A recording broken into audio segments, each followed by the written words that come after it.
The Chattanooga Hamilton County Health Department is educating us about fetal and infant mortality, and this is certainly something all parents need to take note of.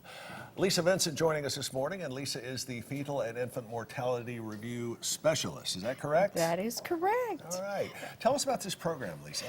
We're using our Infant Mortality Awareness Month, which is in September, as a forum to come out and do some community outreach to educate the community on the safest way for infants to sleep. Right. And I was involved with and on the board of directors for the Sudden Infant Death Syndrome Alliance for many, many years. And I know the importance of this, but sadly a lot of folks don't. Show me these two displays you have here. Yes, we brought these. It's a very simple way to help parents know how to place their infant to sleep. Right. And when we take these out to community events and fairs, it's very interesting. Children gravitate towards these, and immediately children will say, "Oh, that is so wrong. Babies should never sleep like that." So it's a really good a graphic way to show that. But this one in front of me is the safe sleep positioning. On the back. On the back, ABC. So it's very easy to remember. Babies should always sleep alone. That's the A. On their back and in their crib, their own sleep space. And this other display here shows the baby face down, and that is a big, big no-no. And we have a lot of incorrect things in this one. There's a blind cord that's hanging down into the infant's sleep space. The baby has items other than the baby in the crib. It has blankets and pillows. So a lot of times parents want their crib set to be matching, and they want the bumper pads and the blankets and all of that, but that's not the safest way for the baby to sleep. It seems like one of the big things that newborn parents, or parents of newborns rather, they want to have the baby sleeping with them. They think it's okay for the baby to take an hour or two nap in the bed with them, but that's not safe at all. That's not safe. Sleep is a very powerful thing, and when you talk to people, you realize that many times you've been reading a book, or you're watching TV, or even driving a car when you do not plan to fall asleep.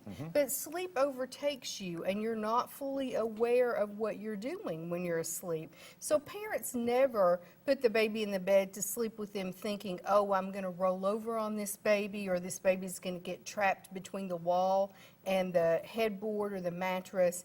But when you're not fully aware, things like that can happen.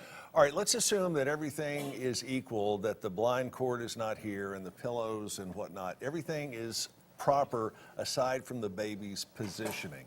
Why is it safer for the baby to be on its back as opposed to on its side or on its tummy?